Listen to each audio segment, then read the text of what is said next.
I didn't raise my voice when my father told me to get out. It was almost disappointing to him. I think he had built himself into a storm, pacing between the stove and the dining table, waiting for resistance, waiting for something to push against.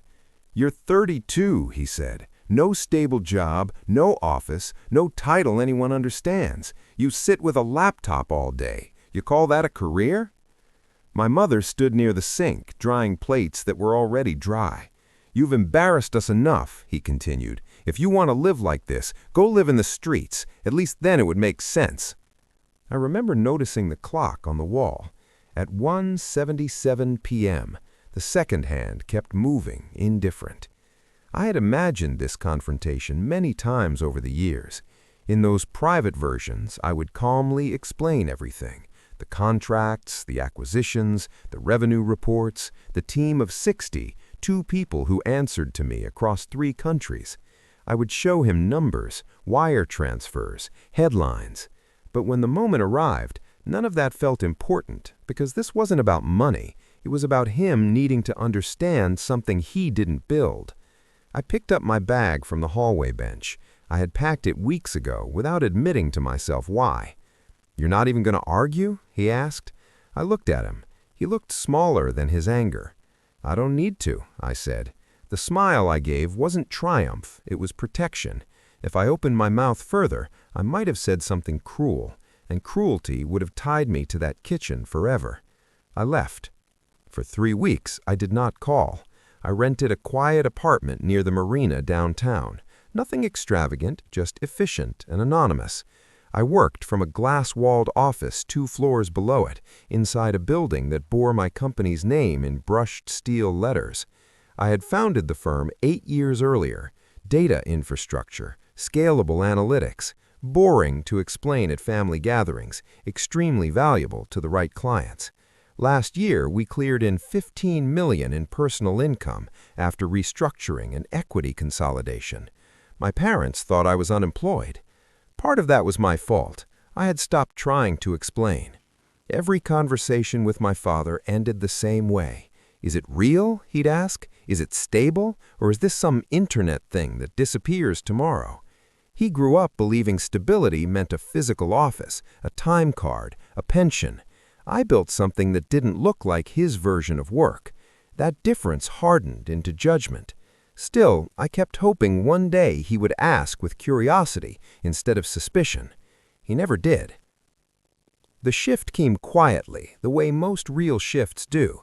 A multinational logistics firm acquired a minority stake in my company. It wasn't secret, but it wasn't flashy either, until the regional business news picked it up. The signing ceremony was held at a hotel ballroom downtown. Cameras, press, legal teams. It was procedural and restrained. I wore a navy suit I'd bought years ago for investor meetings. I spoke for 7 minutes about data ethics and expansion strategy. I avoided personal remarks. The article went live that evening, my name in bold, my company's valuation printed plainly, a photograph of me shaking hands with the CEO of a firm my father recognized immediately. I know he recognized it because he called the next morning.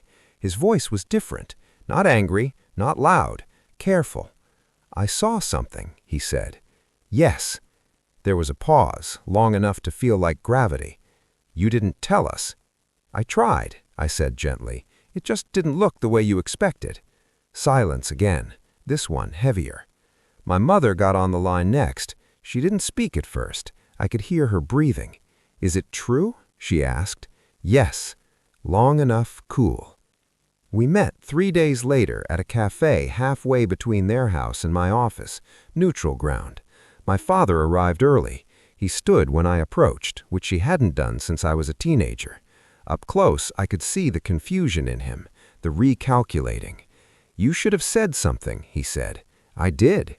He flinched, not visibly to a stranger, but I know him. He had always equated authority with certainty. Now certainty had moved away from him. "I thought you were drifting," he said finally. "I thought you were avoiding responsibility." "I was building something," I replied. "You just couldn't see it." That was the moment control shifted. Not because I embarrassed him, not because I listed numbers, but because there were now contracts, witnesses, institutions validating what he had dismissed. Authority had stepped in, not as revenge, but as documentation. My mother reached across the table and touched my sleeve. "We were worried," she said. I know it was true. Their criticism came wrapped in fear, but fear can still bruise. My father cleared his throat. "You don't have to stay away," he said. It wasn't an apology, it was an opening. "I won't," I said, "but I won't accept being called useless ever again." He nodded once. That was as close as we were going to get. There was no dramatic reconciliation, no tears in the cafe, no public declarations of pride. Instead, there was an awkward recalibration. He asked practical questions about the business, real ones. I answered without over-explaining. When the bill arrived, he reached for it out of habit. I let him. Power doesn't need to announce itself in small gestures. In the weeks that followed, relatives who once asked when I would settle down began forwarding me articles about my company.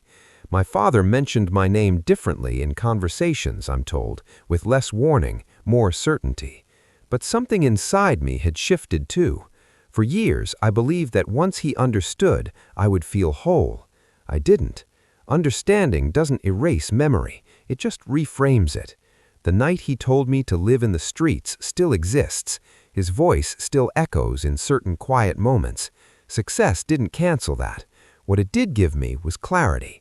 I no longer need him to approve of what I build.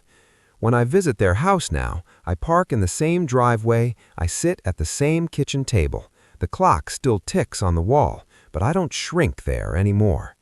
3 weeks after being thrown out, I walked back in through the front door, not to reclaim territory, not to prove a point, but to show myself something simple. Dignity does not require volume, it requires steadiness.